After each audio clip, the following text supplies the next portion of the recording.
guys, welcome to the Mr. Bill Poker Vlog. I got to play 3 times this week. I'm not going to talk much about the WNPL this week. There's a guy named Pat who pretty much got the best of me both in the tournament and the cash game. In the tournament, Pocket Kings got snapped off by 8-5 offsuit early in the tournament. And in the cash game, he also got me when I raised quite a bit with pocket aces and got called by 9-4 offsuit, and the flop came 9-9 something. So Wednesday Night Poker League, not so good this time.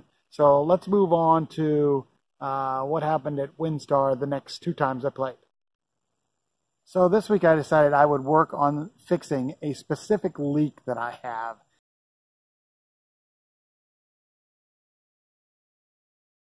And that leak is I was playing too many hands, playing marginal hands, playing hands that were dominated. And I have been doing that too much. I get into a bad habit when I play in a, like a 1-2 game where the money doesn't matter.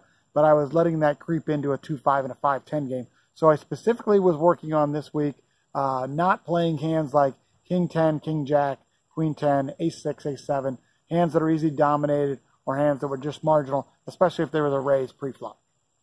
So on Friday, I only played 2 hours at WinStar of 2-5. I only played 11 hands in 5 hours. 2 of the hands I had raised pre-flop and either took it down or got raised and folded. 7 of the hands I was done at the flop. I lost 6 out of the 7 and I won 1. And then 2 hands made it past the flop. In fact, they made it all the way to the river. So on the very first hand, I was tested on whether or not I was going to play either marginal or dominated hands when I had in the hijack ace queen. The under the gun bet 25. I made the call. The small blind then raised to 125. The under the gun called. And now I decided to fold. I thought I'm easily dominated. And it seemed marginal to a raise and a re-raise. The actual flop came Queen 9 deuce, but I had already folded. One guy did have ace king. The small blind had gone all in, so I don't know what he had. The other guy just folded ace king heads up. So actually, whether not being results oriented, that was a good fold because I was dominated. So on this next hand, I'm going to stop the hand in the middle of the hand and do a poll and see what you guys think I should do. I would really suggest that you don't look ahead to the results, that you actually think about it, that you take the poll, that you think about what should I do in this particular situation. The under the gun, who's a good regular player, but he's a little bit transparent. In other words, when he flops a good hand, he bets, and if he misses, he doesn't bet. In the small blind is a very loose, aggressive player. He likes to put pressure on players. So I am in the under the gun +1 with ace of diamonds, jack of spades, and I have $420. Pre-flop, under the gun makes it 25. I make the call. I'm too good to fold here, I think, but I don't want to raise either. I think I would have folded ace 10, but ace jack I'm playing. The cutoff calls the small blind, who's the loose aggressive player. Boy, he sure looked like he wanted 3-bet, but he didn't pull the trigger. And I think he knew that the under the gun was a pretty tough player, and he didn't want to go in against him on a 3-bet. So on the flop, there's 105 in the pot, and the flop comes king of spades, 6 of clubs, 5 of spades. Small blind checks. The under the gun, he checks. So to me, this either means he has pocket kings, a monster, or he missed, like an ace something. I checked, and the cutoff checked. So the turn is the ace of hearts. The small blind checks. The under the gun bets 55. Again, I think he either has pocket kings or he has an ace, some kind of ace, but not ace king because he would have bet that on the flop. I decided to call. I think I'm too good to fold here. The cutoff folds, and now the small blind raises to 255. The under the gun player tanks for a long time and eventually makes the fold. I think that pretty much says he absolutely had an ace and I don't know how good that ace was. So now what do I do? Please take the poll.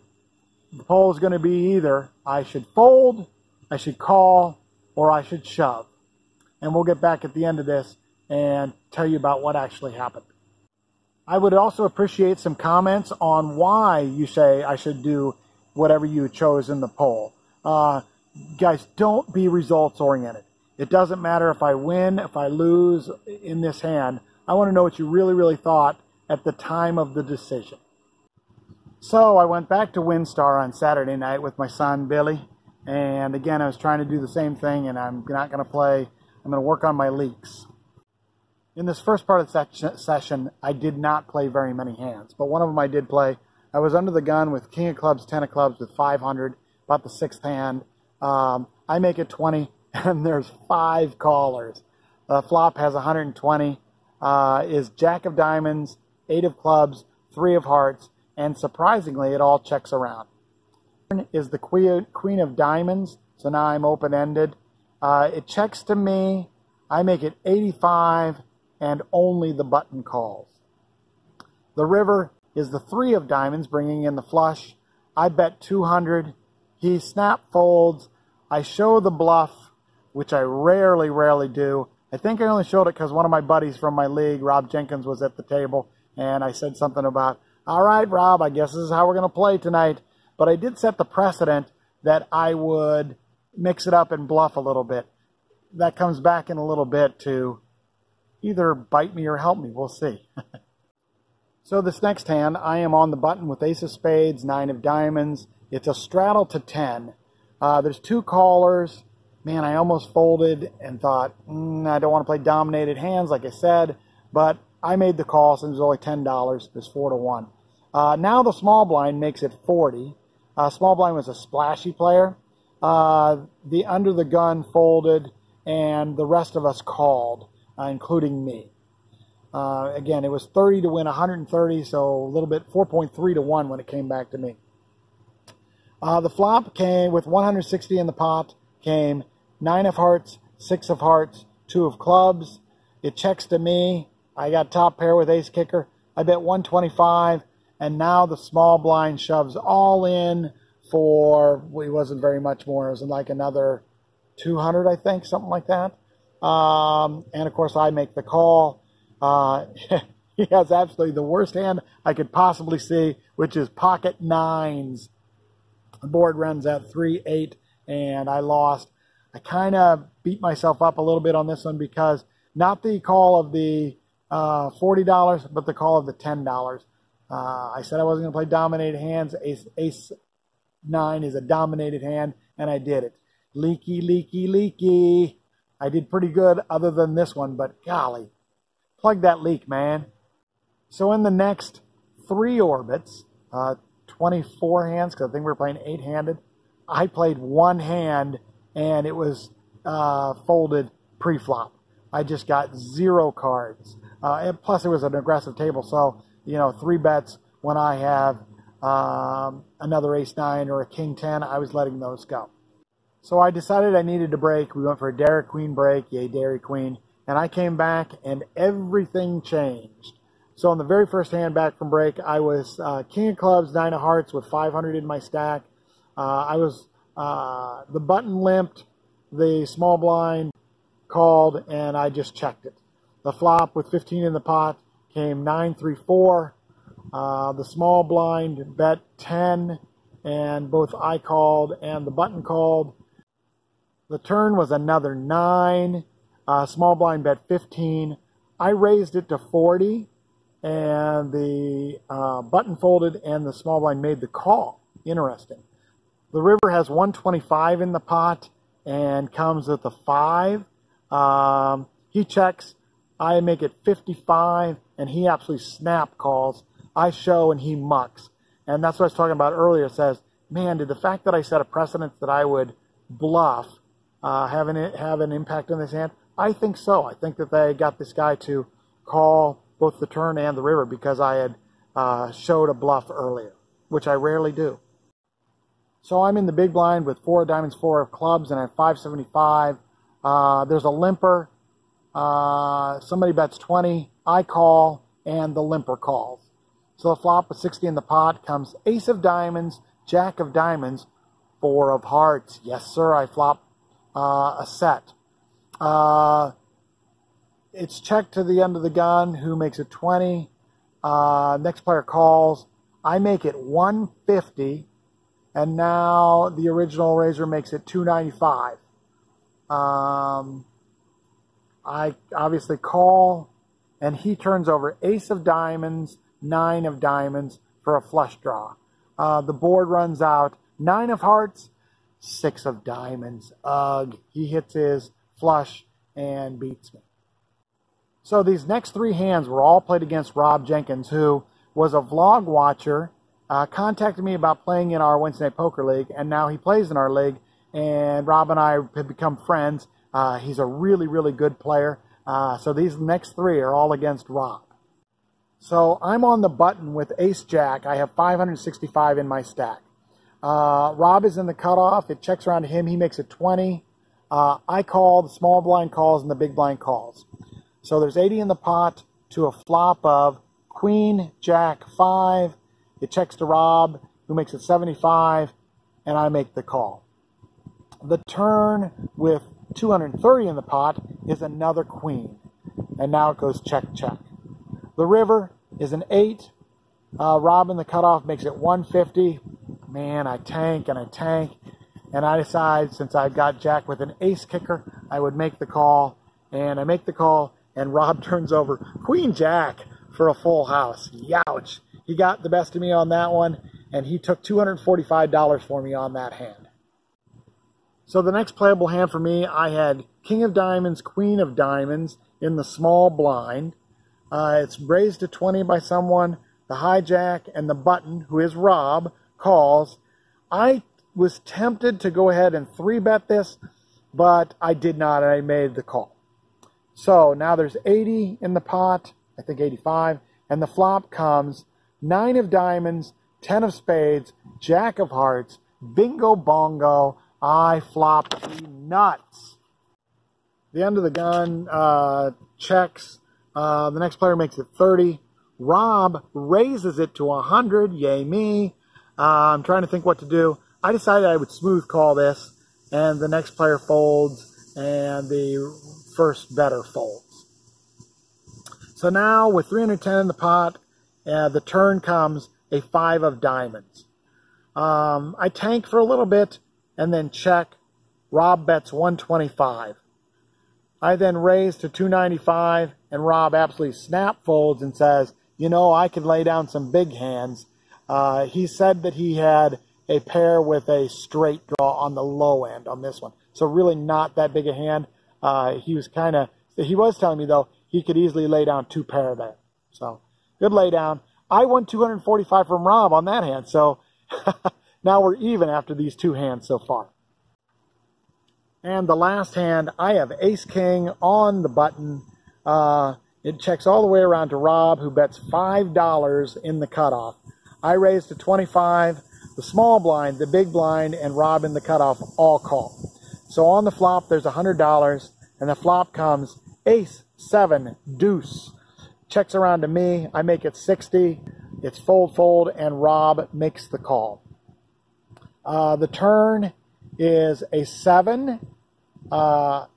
It checks to me. Rob checks to me. I make it 100, and he makes the call. The river, I didn't like the river card at all. Scary to me. Was a 10, and it went check, check. Probably a bad play by me, but Rob turned over ace, 6, so he had 1 pair. I had 1 pair with obviously a bigger kicker. So I took 185 from Rob on that hand. So we had some good hands, some good battles. I think I got the best of him this night, but that doesn't mean I always will, because he's really a good player.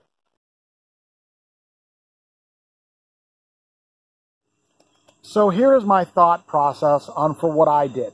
When the under the gun folds, he absolutely does not have king, obviously. He must have some kind of ace. Because he raised preflop, I think he probably had a decent ace. Ace 10, ace jack. Probably not ace queen, because I think he's probably going to play that. Definitely not ace king. So he folds. I think that he had an ace. I have an ace. The board has an ace. There's only one left. I have a good kicker. I don't have a great kicker, but I have a good kicker. Now, I know the small blind, being as aggressive as they were, would have absolutely 3-bet with ace-king or ace-queen. So I don't think he has ace-queen at all. He could have ace-5. He could have ace-6. He could have some kind of lesser ace. And, of course, he could have lots of draws. I think calling is absolutely horrible. I would never call with only 140 back. So I think it's pretty much comes down to two things. I either have to fold or I have to shove. So I absolutely think there's enough hands that I am ahead that I think I should shove. And I think this shove is for value. If I'm behind, I'm behind. Now, when I shove, he actually tanks. Woo, what a great sign. Now I know that I'm ahead. So he's either calling with a flush draw or a lesser ace or a combo draw or something like that. Anyhow, he eventually makes the call. The river is a queen. I say I have ace-jack. He says I'm good. He said he was on a flush draw. It may have been a flush draw with a pair. The under the gun said that he also folded ace-jack and that he would have shoved also had I not been behind him. So once again, let me know what you think of my thought process of why I decided to shove. Am I thinking of everything here? Am I missing something? So the bottom line on Friday night was that I was in for 500, out for 830, and pretty much all of the winnings came because of one hand, which is the one I did the poll on. Saturday night was very, very poor start, in for 900, but out for 1180, so plus 280, so not so bad. There's my mother and my daughter. Yeah, my shoe fell off. That's not good. And her shoe fell off. And she likes to play a jack and a 2, don't you, Lois? A jack and a 2. And Morgan says, don't play kings. That's the advice I get from my family. But play jack 2 and don't play kings. You got knocked out. But we beat you. You did beat me. So this was pretty cool. I got my first ever letter from somebody. So I'm going to unwrap it here. I've already done it, and so I'm showing you what's in it. So first thing was they sent me a Trooper Go Gamble sticker. It says straight from the Trooper. Then they sent me a bumper sticker from Santa Cruz, California, from a interesting spot, it says. He told me the history on the back. And he sent me a Bay 101 $1 coin. Says that he always forgets to take them, so he would send it to me. So anyhow, I appreciate that. It says it's from JS. I know his name on the vlog, but I can't remember it right at the moment. But anyhow, just the fact that somebody would take the time to send some stuff that is really, really nice, and I really appreciate it. So I guess that if you want to get on the Mr. Bill Poker Vlog, send me a little letter or something. It doesn't even have to contain anything of monetary value. Just a note to say, hey, and you appreciate what I do, and I'll put it on there. So thank you very much. So I want to give a couple of shout outs to friends who did well in the WPT main event, which is Alice from Hazlitt House came in 16th, and my buddy Rick Merritt came in 18th. Rick is a fantastic player. Some players that I met at WinStar this weekend when I played. Ray, Steve, who always talks to me. There's a number of players at Billy's 1-2 table that said, hey, we watch your vlog and stuff like that, which was really nice. So I wanted to tell you guys one more time, thank you so much for pressing the buttons and pressing the like and watching the vlog, commenting, and all the way from Ohio. Thank you very much. Have a blessed week, and I will see you next week. Bye.